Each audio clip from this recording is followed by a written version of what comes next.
Good. Let me hope you're all doing well. Greetings to you all.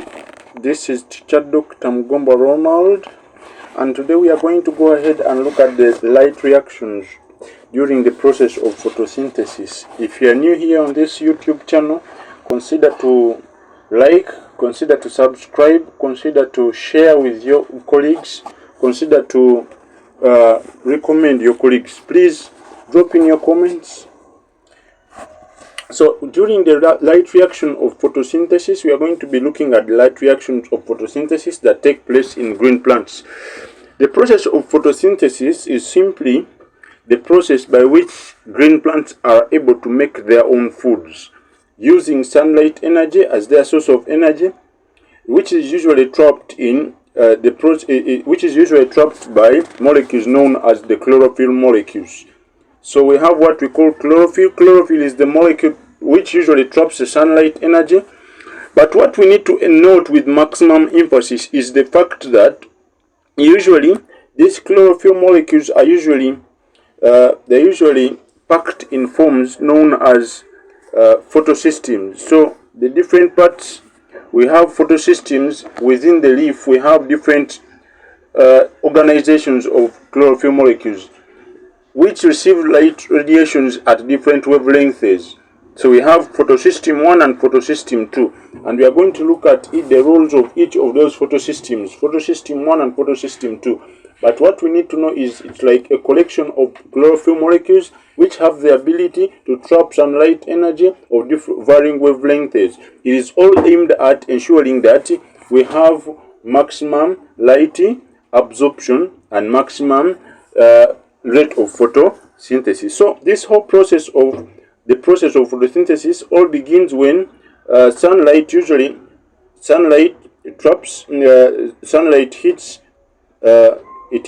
photosystem 2.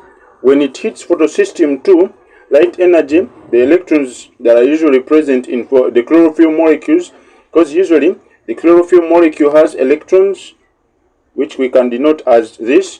So what usually happens is these electrons, they're usually 2 in number. They're usually excited from low energy levels to high energy levels. So these electrons are excited to high energy levels and they are received. So these 2 electrons that we are having here, we have 2 electrons which have been produced probably from the magnesium central metal ion that is usually in the chlorophyll molecule. So when they are excited to high energy levels, what usually happens, they are received by electron acceptors at high energy levels, and one of them is plastoquinone.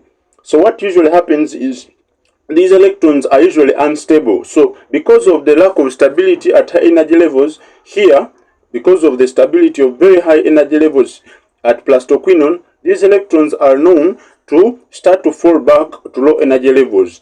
So what happens is they start to fall back to low energy levels, but this time round they are going to fall back to low energy levels.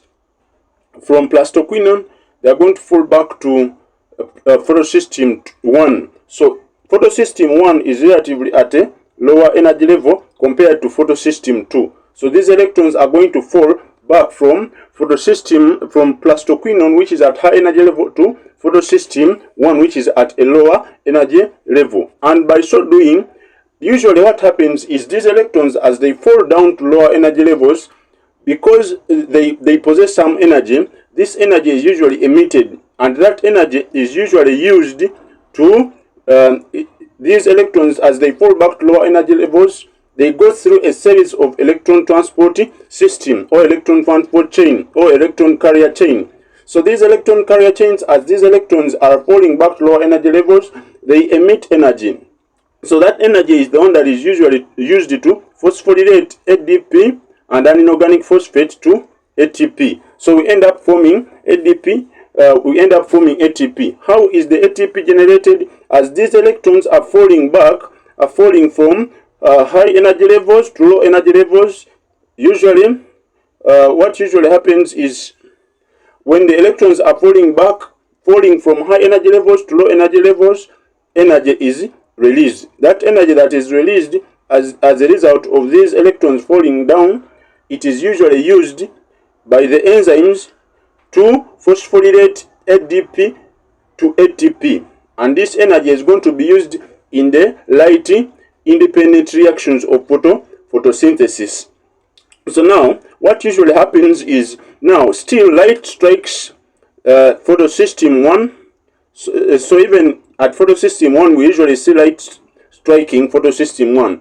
So when light strikes photosystem 1, still these electrons are usually excited to higher energy levels. So the electrons are excited to high energy levels even at photosystem 1. First, their light energy usually strikes photosystem 1 as well. So the electrons are now have been taken to high energy levels. So we have our two electrons are now moving to higher energy levels. Having looked at that, let us first pause a bit and we go ahead and look at what happens to this water molecule that we are having here. We have a water molecule here. So what happens to this water molecule? Now, this water molecule that you are seeing here, usually what happens is the fact that when light energy is striking photosystem 2, it usually also strikes the water molecule as well. So when light strikes the water molecule as well, it causes this water molecule to split, the process known as photolysis. So the water molecule splits.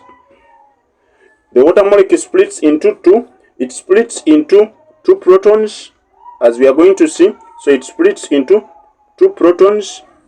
It usually splits into two protons and a hydroxyl and two hydroxyl ions. These two hydroxyl ions are used to produce two electrons. So these two electrons usually they move finally to photosystem 2 to compensate or to replace the electrons that were lost earlier. Remember, we had lost the two electrons from photosystem 2 and they were boosted to high energy levels. So the photolysis of water molecules, so usually we have the process known as photolysis. So during photolysis we usually see water molecules being split in the presence of light. Photolysis is a word that stands for the splitting of water molecules. So when water molecules are split into hydroxyl ions and protons, then that is a process known as photolysis. Hydroxyl ions are usually used to produce electrons which go on ahead and go to photosystem. They usually go to photosystem 2 to replace what was initially used. Now, having looked at that, now we go ahead and look at the next task that we have ahead of us. We see what happens. What is the role of these protons that we are having here, these protons here. Then we also need to know what happens to these electrons here. Those are the two things that we need to know. What happens to these protons and what happens to these electrons. That is what we are going to next. Okay, so now what we are going to do next is that, so what usually happens is we usually have what we call the NAD. The NAD P is a proton acceptor, and NAD P, which is a proton acceptor, usually after receiving these protons, usually the NAD P usually receives the protons. When it receives the protons along with the electrons, it is usually converted into NAD H, NAD P H, or reduced NAD P. Okay, so usually what happens is the protons that are these protons here that we are having here, you can see the protons here. These protons here are usually so what usually happens is these protons that we are having here, when you look at these protons that we are having here and these electrons here, they are usually taken up by an electron acceptor, which is NADP, and when it takes up the protons, it moves from an oxidized state, so this is an oxidized state, to a reduced state that we are seeing here. Okay, so usually what happens is the oxidized NADP, which is an electron acceptor, picks up the protons and picks up the electrons and then becomes a reduced NADP. So that happens, that is able, so that is what usually happens in the light dependent reactions of photosynthesis. So there is something here that I want us to talk about. One of them is what we call the what I've been talking about is usually what we, so we need to go ahead and make some distinctions here. when you look at your textbooks, you will all appreciate with me the fact that when you look at, we have two things here. This whole process is known as photophosphorylation. Why they call it photophosphorylation? It is simply because we are phosphorylating ADP by adding an inorganic phosphate to form ATP.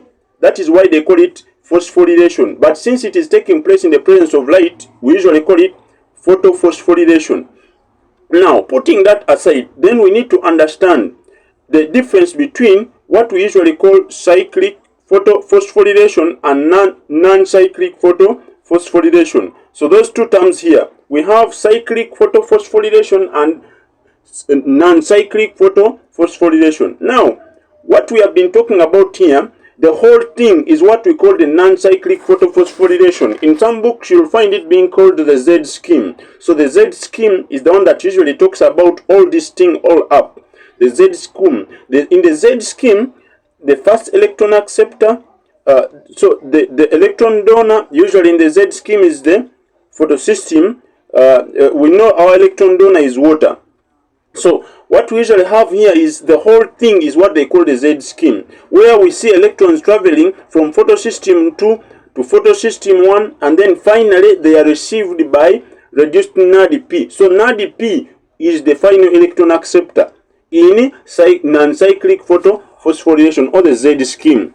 So electrons finally are accepted by the final electron acceptor. Now, there is a difference. We have what we also call non-cyclic photophosphorylation. Just in case we need to produce a very high amount of energy, but reduced amount of reduced NADP. What usually happens is we see a bypass here, and electrons from photosystem 1 are usually taken to photosystem 2. So when you see photosystem 1, electrons from photosystem 1 here, from here, they are immediately taken to photosystem 2. That is what we call cyclic phosphorylation. We are seeing the electrons are just cycling around here. So what usually happens is we are seeing, you can see the electrons are moving from photosystem 2 to plastoquinone, and from plastoquinone back to lower energy levels to photosystem 1, and then finally back to photosystem 2. So the final electron acceptor is photosystem 2, and it is also the electron donor. That is what we call cyclic photophosphorylation. And in cyclic photophosphorylation, we do not see any production of reduced NADP, but we see production of energy. So it keeps cycling around, and that is what we call cyclic photophosphorylation. The first and the last electron acceptor is photosystem 2. So in photosystem 1, the electron donor is in non-cyclic, the electron donor is water, and the final electron acceptor is reduced NADP. But for cyclic photophosphorylation, we usually see electrons are moving within photosystem 2, higher energy levels, photosystem 1, like that. That is cyclic photophosphorylation. Then the entire light reaction, all of it combined together, where the final electron acceptor is reduced oxidized NADP, then we call that one non-cyclic photophosphorylation, or what they call the Z scheme. So thank you so much for listening. We have been looking at the light reactions which usually take place in the chloroplasts of the green plants, Why? Because, and specifically in the thylakoid.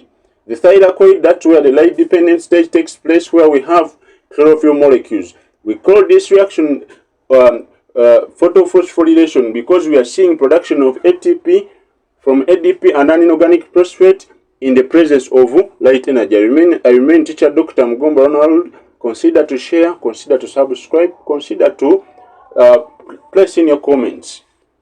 Have a good day. Greetings to you all.